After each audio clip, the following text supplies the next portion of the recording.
Chips খেতে সবাই ভালোবাসে। অল্প সময়ে মজাদার আলু চিপস তৈরি করে নিই।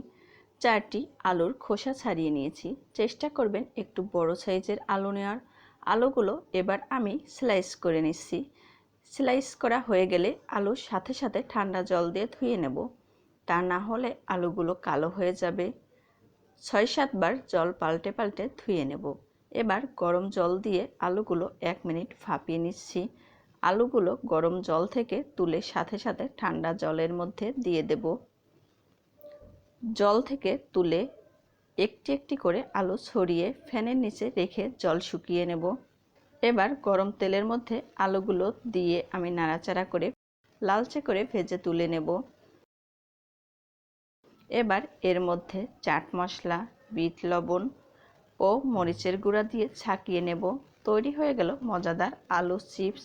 রেসিপিটি ভালো লাগলে লাইক, কমেন্ট, শেয়ার, সাবস্ক্রাইব করে পাশে থাকবেন।